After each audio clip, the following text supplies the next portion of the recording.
रूस यूक्रेन युद्ध शुरू होने के बाद से रूसी हमलों का शिकार बनते आए यूक्रेन ने अब रूस के अंदर घुसकर हमला करना शुरू कर दिया है। हाल में यूक्रेनी सेना ने बड़ी हिमाकत दिखाते हुए रूसी बॉर्डर में घुसकर कुर्स्क शहर में भीषण तबाही मचाई।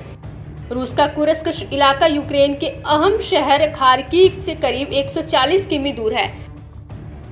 ऐसा दावा है कि यूक्रेनी सेना ने इलाके में करीब 350 वर्ग किमी तक घुसपैठ कर इलाकों को अपने कब्जे में ले लिया। उत्तर पूर्व रूस के कुर्स्क में बीते 4 दिनों से यूक्रेन की जबरदस्त छापेमारी जारी है। यह रूस के किसी इलाके में यूक्रेन का अब तक का सबसे बड़ा हमला है। ऐसा दावा है कि रूसी सेना इस इलाके में यूक्रेन के सैनिकों से जूझती दिखी है। इस बीच रूस ने भी बड़ा दावा कर यूक्रेनी सेना के सभी मंसूबों को खत्म करने की कोशिश की। रूस ने अपने बॉर्डर इलाके में सुरक्षा बढ़ाने के लिए आतंकवाद रोधी अभियान चलाया। रूस ने यूक्रेन से सटे 3 सीमावर्ती इलाकों में काउंटर ऑपरेशन शुरू किया है। रूस के रक्षा मंत्रालय ने कुर्स्क में यूक्रेनी ठिकानों पर टैंक क्रू के जरिए गोलीबारी की और हवाई हमले के कई फुटेज जारी किए। इसके अलावा रूस ने दावा किया है कि एक मिसाइल हमले में यूक्रेन का कमांड एंड कंट्रोल सेंटर को तबाह किया गया है।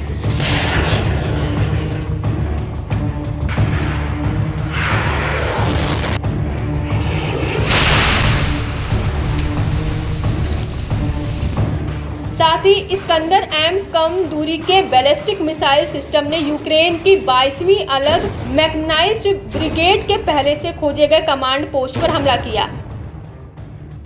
रूस ने दावा किया है कि इस हमले में यूक्रेन के कमांड स्टाफ को बहुत बड़ा नुकसान पहुंचा है। करीब 15 यूक्रेनी इसमें मारे गए हैं। रूस ने अपने भीषण पलटवार में यूक्रेन को बड़ा संदेश देते हुए कहा कि कोई दया नहीं बरती जाएगी। रूसी मंत्रालय की ओर से जारी ड्रोन फुटेज में घने जंगल के बीच में कई इमारतें देखी जा सकती हैं। एक यूक्रेनी बख्तरबंद वाहन भी मौजूद है। फिर इमारतों में से एक में जबरदस्त धमाका हुआ। दावा है कि इसमें यूक्रेन का कमांड एंड कंट्रोल सेंटर था।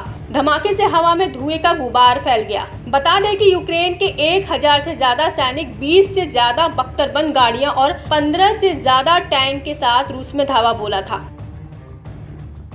उन्होंने कई गांवों पर कब्जा किया था।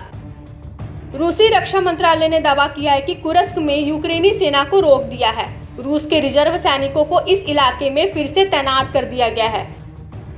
कीव ने अब तक इलाके में करीब 1100 सैनिकों और लगभग 15 बख्तरबंद वाहनों को खो दिया है। जिस मकसद से यूक्रेन ने रूसी इलाके में घुसकर सेंधमारी की कोशिश की थी, वह अंजाम तक नहीं पहुंच पाए।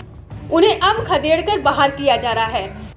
कब्जे वाले इलाके पर भीषण बमबारी कर वापस से रूस ने नियंत्रण में ले लिया है। गौरतलब है कि यूक्रेनी हमले की वजह से कुर्स्क प्रांत के न्यूक्लियर पावर प्लांट पर खतरा मंडरा रहा है।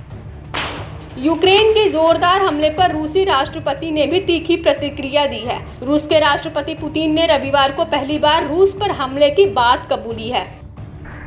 उन्होंने यूक्रेन की इस छापेमारी की निंदा करते हुए इसे उकसावे की कार्रवाई बताया है। यूक्रेन पर नागरिकों को निशाना बनाने का आरोप लगाया है। खास बात है कि यूक्रेन ने अभी तक अपनी इस सैन्य कार्रवाई को सीधे तौर पर स्वीकार नहीं किया है।